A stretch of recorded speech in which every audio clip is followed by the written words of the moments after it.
সবাইকে স্বাগত জানাচ্ছি বিডি ভিউজে। আপনাদের সাথে আছি আমি সুস্মিতা দাস। ইসরায়েল ও হামাসের মধ্যে সম্ভাব্য যুদ্ধবিরতি চুক্তি বর্তমানে পুরো মধ্যপ্রাচ্যের সবচেয়ে আলোচিত ইস্যুতে পরিণত হচ্ছে। 2025 সালের শেষ প্রান্তে এসে যুক্তরাষ্ট্র, মিশর ও কাতারের মধ্যস্থতায় এই দীর্ঘমেয়াদী সংঘাতের অবসান ঘটানোর জন্য একাধিক ধাপের শান্তি প্রস্তাব তৈরি হয়েছে। এই আলোচনার কেন্দ্রবিন্দুতে রয়েছে একটিমাত্র জটিল প্রশ্ন: হামাস কি অস্ত্র সমর্পণ করবে নাকি নিরস্ত্রীকরণের শর্ত মেনে নেবে?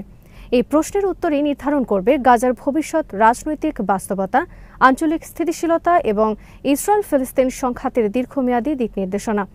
হামাস ইসরায়েল যুদ্ধবিরতির সংকট ও সমাধান নিয়ে ওয়াহিদ ফারুকের প্রতিবেদন।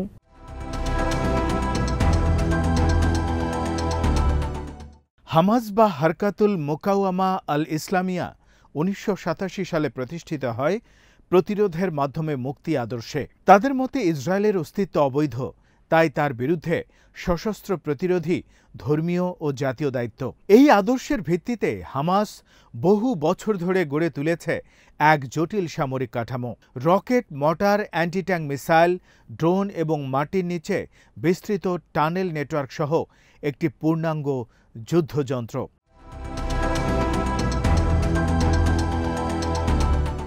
এই অস্ত্র ভাণ্ডার হামাসের কাছে শুধু অস্ত্র নয়, বরং অস্তিত্বের প্রতীক, প্রতিরোধের প্রতিরূপ। নিরস্ত্রীকরণ মানে তাদের কাছে আত্মসমর্পণ। তাই তারা প্রকাশ্যে ঘোষণা দিয়েছেন যে ইসরায়েলে আগ্রাসন চলতে থাকলে প্রতিরোধ বন্ধ করা কোনো বিকল্প নয়। এই কারণেই হামাসের অস্ত্রহীনতা শুধু সামরিক নয়, বরং আদর্শিক ও সামাজিক বাস্তবতার এক গভীর সংকট।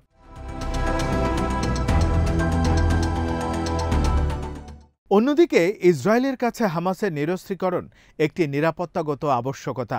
প্রধানমন্ত্রী নেতানিয়াহু একাধিকবার বলেছেন, যুদ্ধ শেষ হবে তখনই যখন হামাসের হাতে আর কোনো অস্ত্র থাকবে না। 2023 সালের 7 অক্টোবর হামাসের আকস্মিক হামলায় 1200-র বেশি ইসরায়েলি নিহত হয়। সেই ভয়াবহ ট্রমা ইসরায়েলের রাজনীতিতে এক অটল সংকল্প তৈরি করেছে।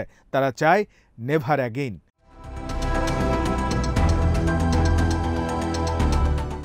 ইসরায়েল চায় হামাসকে শুধু দুর্বল নয়, বরং সম্পূর্ণ অস্ত্রহীন করে গাজার নিয়ন্ত্রণ থেকে সরিয়ে দিতে। কিন্তু বাস্তবে এই কৌশল প্রয়োগ করা অত্যন্ত কঠিন। গাজার ভূগর্ভে হামাসের টানেল নেটওয়ার্ক শত শত কিলোমিটার জুড়ে ছড়িয়ে আছে। সেখানে অস্ত্রভাণ্ডার ও কমান্ড সেন্টার লুকিয়ে রাখা হয়েছে। ইজ্জুদ্দিন আল কাসাম ব্রিগেডের কাঠামো বিকেন্দ্রীভূত। এক কমান্ড ধ্বংস হলে অন্য ইউনিট সক্রিয় থাকে, তাই সামরিকভাবে তাদের অস্ত্র উদ্ধার প্রায় অসম্ভব।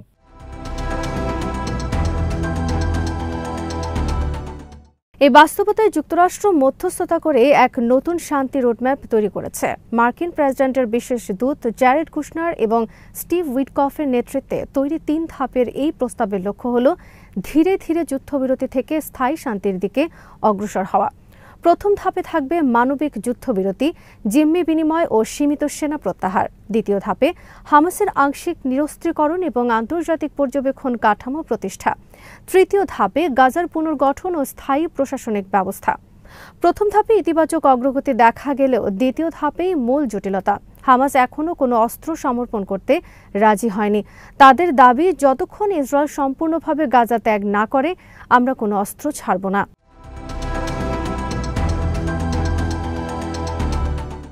মিশর, কাতার ও তুরস্ক এই প্রক্রিয়ায় যুক্তরাষ্ট্রকে সহায়তা করছে, কিন্তু তারা হামাসের সম্পূর্ণ নিরস্ত্রীকরণের পক্ষে নয়, বরং তারা একটি ধীরে ধীরে অগ্রসরমান সমাধান চায়। যেমন হামাস তাদের দীর্ঘপাল্লার রকেট, ভারী ক্ষেপণাস্ত্র এবং ড্রোন নিষ্ক্রিয় করবে, কিন্তু স্থানীয় নিরাপত্তা ও আইন শৃঙ্খলা বজায় রাখতে সীমিত অস্ত্র রাখতে পারবে। এই সমাধান বাস্তববাদী হলেও ইসরায়েল তা মানতে রাজি নয়। ইসরায়েলের কট্টর ডানপন্থী জোট বলছে, আংশিক নিরস্ত্রীকরণ মানে হামাসকে টিকে থাকার সুযোগ দেয়া।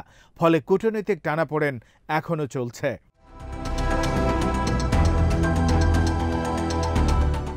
এদিকে গাজার সামাজিক বাস্তবতা ভয়াবহ। 2 বছরে লাগাতার বোমা বর্ষণে গাজার অবকাঠামো ধ্বংসস্তূপে পরিণত হয়েছে। জাতিসংঘের তথ্য অনুযায়ী প্রায় 80% ভবন ক্ষতিগ্রস্ত, প্রায় 2 মিলিয়নেরও বেশি মানুষ বাস্তুচ্যুত এবং খাদ্যপানির ঘাটতি ভয়াবহ আকার ধারণ করেছে। হাসপাতালগুলো প্রায় অচল, স্কুলগুলো শরণার্থী শিবিরে পরিণত হয়েছে। এই পরিস্থিতিতে গাজার সাধারণ মানুষ অস্ত্র নয়, জীবন চায়। তারা যুদ্ধবিরতি চায়, কিন্তু একই সঙ্গে ভয় পায় হামাস যদি নিরস্ত্রীকৃত হয় তাহলে গাজা আবারও ইসরায়েলি দখলের ঝুঁকিতে পড়বে। এই দ্বিধা হামাসকে সামাজিক সমর্থন দেয়, কারণ অনেকেই মনে করে অস্ত্রই আমাদের শেষ নিরাপত্তা।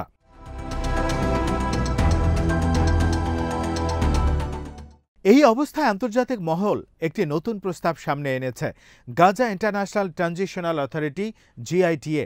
এই প্রস্তাব অনুযায়ী গাজার প্রশাসন একটি আন্তর্জাতিক ট্রানজিশনাল অথরিটির হাতে থাকবে, যেখানে জাতিসংঘ, আরব লীগ, ইউরোপীয় ইউনিয়ন এবং স্থানীয় ফিলিস্তিনি প্রতিনিধিরা যৌথভাবে দায়িত্ব পালন করবে। তবে এই কাঠামো হামাসকে সরাসরি প্রশাসন থেকে সরিয়ে দিলেও তাদের রাজনৈতিক অংশগ্রহণের সুযোগ রাখবে। হামাসের অস্ত্রভাণ্ডার আন্তর্জাতিক পর্যবেক্ষণে থাকবে এবং ধীরে ধীরে নিরস্ত্রীকরণ হবে, কিন্তু হামাস এই প্রস্তাব প্রত্যাখ্যান করেছে।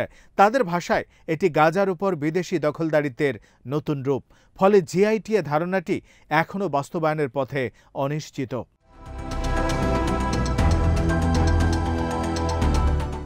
আরব বিশ্বের অবস্থানও বিভক্ত। মিশর ও জর্ডান অপেক্ষাকৃত বাস্তববাদী অবস্থান নিয়েছে। তারা হামাসকে ক্ষমতা থেকে সরাতে চায়, তবে গাজার স্থিতিশীলতাও রক্ষা করতে চায়। কাতার এখনও হামাসের সঙ্গে ব্যাক চ্যানেল বজায় রেখেছে।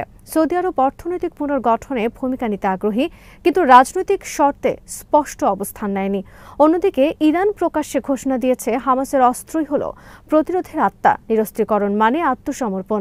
ফলে আঞ্চলিক শক্তিগুলোর এই ভিন্নমত শান্তি প্রক্রিয়াকে আরও জটিল করে তুলেছে।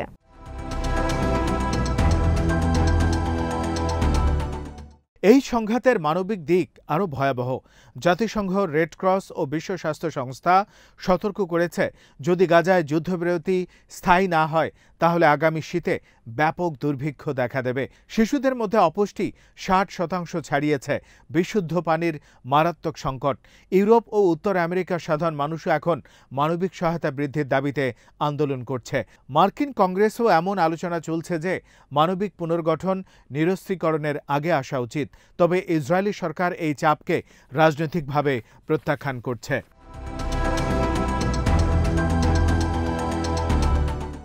গাজার ভবিষ্যৎ এখন 3টি সম্ভাব্য পথে যেতে পারে।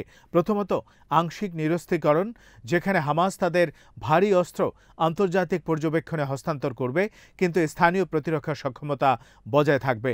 দ্বিতীয়ত, সম্পূর্ণ নিরস্ত্রীকরণ ও আন্তর্জাতিক প্রশাসন, যেখানে GITA গাজা পরিচালনা করবে এবং হামাস রাজনৈতিক দলে রূপান্তরিত হবে।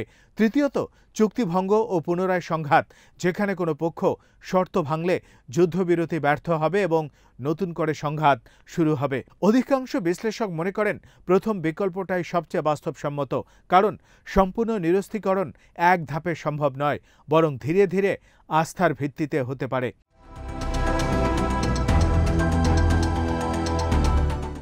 এই যুদ্ধবিরতি প্রক্রিয়া কেবল ইসরায়েল ও হামাসের রাজনৈতিক সিদ্ধান্তে সীমাবদ্ধ নয়, এটি প্রভাব ফেলছে সমগ্র মধ্যপ্রাচ্যের শক্তির ভারসাম্যে। মিশর, ইরান, তুরস্ক, সৌদি আরব সবাই এই প্রক্রিয়ায় নিজেদের প্রভাব খুঁজছে।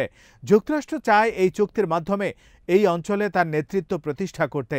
তাই হামাসের নিরস্ত্রীকরণ কেবল গাজার ভবিষ্যতের প্রশ্নে নয়, বরং একটি বৃহৎ ভূরাজনৈতিক প্রতিযোগিতার অংশ।